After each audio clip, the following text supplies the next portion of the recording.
बाद जो counting hall से तो कार्यकर्ता को मार के निकाल दिया गया, तो धुंधली किया गया। इतनी गुंडागर्दी एकदम काउंटिंग में धुंधली हुआ और धुंधली करके वो लोग जबरदस्ती जीता। ये अब सेना जैसे तैनात में खड़ा हो गया, ये अब सुनने वाला नहीं है, ये टिट फॉर टैट करने के लिए तैयार है। हर किस्म का गुंडागर्दी जो है ये अब ये लोकल आदमी रोक देगा। सिर्फ जवान को अपना ईमानदारी से काम करना है। लेकिन जब जजे सिक्योरिटी नहीं है, जजे को जब थ्रेट करके ऑर्डर लिया जाने का कोशिश कर रहा है, और ऐसी इलाका है बंगाल कि बंगाल का सुरक्षा जो है तो भारत का सुरक्षा का एक सवाल बन गया है, क्योंकि ये एक बॉर्डर एरिया है। और पहले देखिए, हम इंडिया में हैं, हम भारत के हैं, हम हिंदुस्तान के हैं, तो मेरा हिंदुस्तान सिक्योर है तो हम सिक्योर हैं। हिंदुस्तान नहीं सिक्योर है तो कोई भी सिक्योर नहीं है। तो मैं बोलूँगा। नमस्कार दोस्तों, मेरा नाम है प्रमोद गुप्ता और आप देख रहे हैं जय भारत न्यूज। अभी हमारी मौजूदगी पश्चिम बंगाल में है और पश्चिम बंगाल में चुनावी दृष्टि को देखते हुए लगभग 2.5 लाख जो सैनिक हैं वो अब मैदान में उतर चुके हैं उपद्रवियों से निपटने के लिए और सुरक्षा व्यवस्था बनाए रखने के लिए। बीजेपी और टीएमसी में इस बार कौन बाजी मारेगा? हमारे साथ पश्चिम बंगाल के लोग हैं, ये अधिवक्ता लोग हैं, क्योंकि अभी आपने हाल में घटना देखा होगा मालदा में किस तरीके से 7 जजों को बंधक बना लिया जाता है। हम बातचीत करने की कोशिश करेंगे। सर, क्या हालचाल है? पश्चिम बंगाल का माहौल क्या है?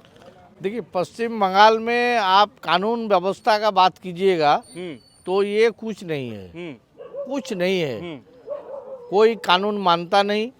कानून को इम्प्लीमेंट करने के लिए जो स्टेट अथॉरिटी है वो भी फेलियर है, एकदम फेलियर है। क्योंकि जब हमारा बंगाल में जब जजों को सिक्योरिटी नहीं है, जजों के परिवार को सिक्योरिटी नहीं है, जो अपना सरकार का सुप्रीम कोर्ट का आदेश से जो काम कर रहे हैं उसको इसी भगा के, बाइक से भगा के रात में खदेड़ के मारने की कोशिश हो रही है।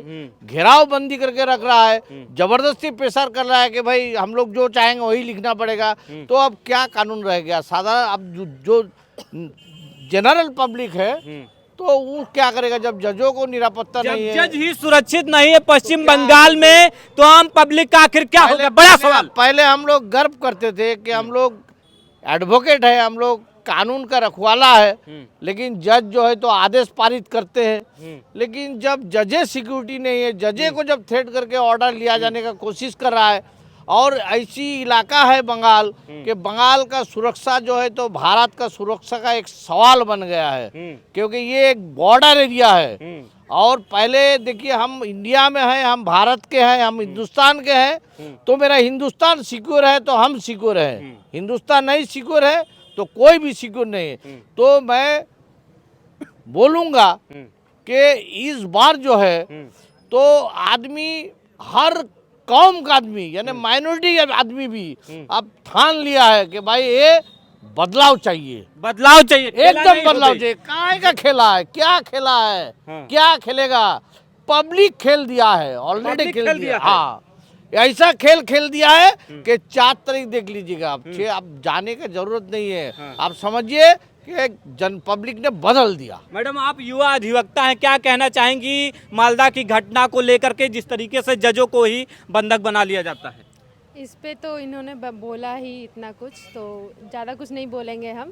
अब खेला नहीं होगा, बदलाव चाहिए हम लोग को, इस वजह से हम लोग अब यहाँ पे आ चुके हैं। बदलाव चाहिए? क्यों बदलाव चाहती है पश्चिम बंगाल की जनता? चाहिए क्योंकि यहाँ पे लड़की लोग पहली बात उतनी सेफ नहीं है।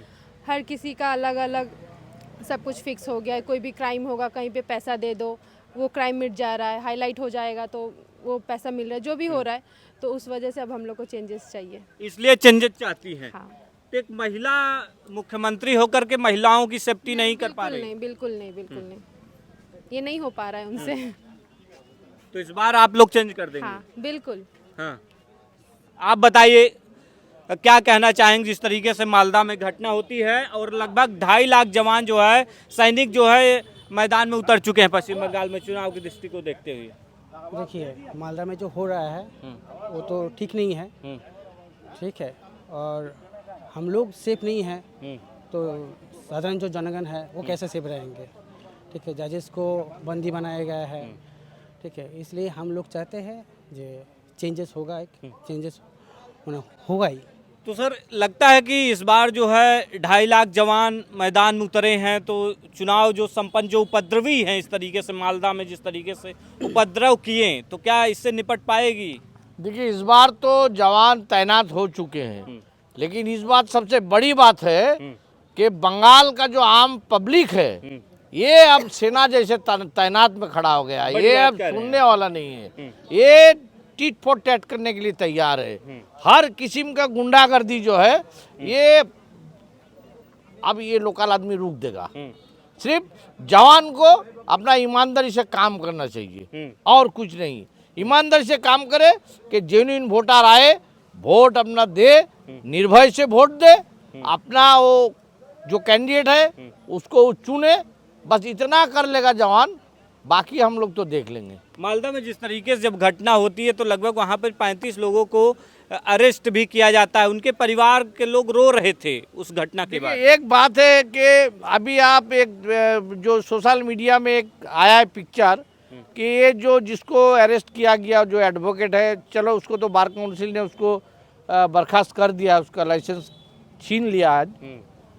तो कहीं ना कहीं इसको लेके जो पॉलिटिक्स किया है, तो ये तो बंगाल का जो पॉलिटिक्स है इसमें तो माइनॉरिटी भी बहुत गुस्से में है कि टीएमसी सरकार के खिलाफ ये लोग भी वोट देगा। और अब देख लेना मुर्शिदाबाद और मालदा में वो टीएमसी जो है तो धो पोछ के साफ हो जाएगा, एकदम पक्का टीएमसी साफ हो जाएगा, एकदम वहाँ से साफ हो जाएगा। क्योंकि अब माइनॉरिटी भी सोच लिया है कि कभी इसको मफक्कर को ये लोग यूज कर रहा है, कभी छोड़ रहा है, कभी अरेस्ट कर रहा है। तो ये लोग खुद नहीं जानता, यूज एंड थ्रो कर लेता है। वो तेज पत्ता मिलता है ना हम लोग के इधर, वो सब्जी में देता है, मांस में देता है, जो तेज पत्ता समझते हैं ना सेंट के लिए, तो कभी खाया नहीं जाता, सिर्फ यूज होता है, उसको फेंक देता है। तो माइनॉरिटी को भी ऐसा फेंक दिया है टीएमसी। अब ये वो भी रिवेंज लेगा, वो भी रिवेंज लेगा, आप लिख लीजिए। इस बार जो है बदलाव की बयार बहेगी, ये बदलाव का खिलेगा, कमल खिलेगा, सूखेगा। हिस्सा में माइनॉरिटी कम्युनिटी का भी अच्छा खासा योगदान रहेगा, इतना हम गारंटी देते हैं। कमल खिलेगा, सूखेगा, एकदम खुलेगा, सूखने की सवाल ही नहीं है।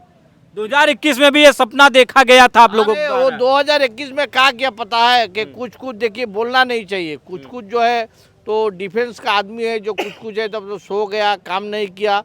और क्या है, आधा के बाद जो काउंटिंग हॉल से है तो कार्यकर्ता को मार के निकाल दिया गया, तो धुंधली किया गया, इतनी गुंडागर्दी, एकदम काउंटिंग में धुंधली हुआ और धुंधली करके वो लोग जबरदस्ती जीता। अभी लेकिन पहला फेज जो है 23 अप्रैल को है, उससे पहले ही बीजेपी कार्यालय पर तोड़फोड़ शुरू हो गया। अभी कोलकाता से खबर आ रही है कि वहां पे टीएमसी के लोगों ने बीजेपी कार्यालय पर तोड़फोड़ की। कब आदमी तोड़फोड़ में आता है? जब लीगली नहीं हार जाता जब ही ना। तो हार हो गया है, जान लिया है कि किसी तरह गुंडागर्दी करके अगर रोक ले तो हारने वाला ही ना जबरदस्ती करता है। हम अगर जीतने वाला है तो हम काहे झंझट में जाएंगे भाई? जाएंगे क्या? तो हार जो रहा है वो तो शेष देखिए कमा के खा रहा है भाई, ये सिंडिकेट राज कर रहा है, नौकरी बेच रहा है। तो ये कमाई के खाने वाला कुछ आदमी है तो क्या करेगा? बम लेगा, गोली लेगा, कोशिश करेगा कि रुक जाए किसी तरह से, लेकिन अब नहीं होने वाला, अब नहीं होने वाला, नहीं होने वाला। तो डर जाएंगे कार्यकर्ता, जिस तरीके से हमला हो रहा है कार्यकर्ता डरेंगे नहीं।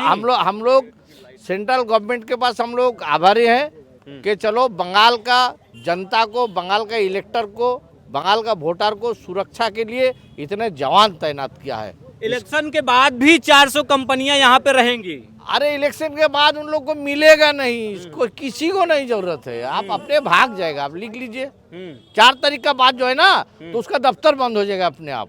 बताया जा रहा है कि पिछले बार का जो रिकॉर्ड है, मतलब कि 3 से 4 हजार ऐसे रिकॉर्ड दर्ज किए गए जिसमें मारपीट, हत्या घटना ऐसी। मैं खुद एक असेंबली के इंचार्ज थे, ऑब्जर्वर थे, तो वहाँ हमने 3000 कंप्लेन लॉन्च किए थे।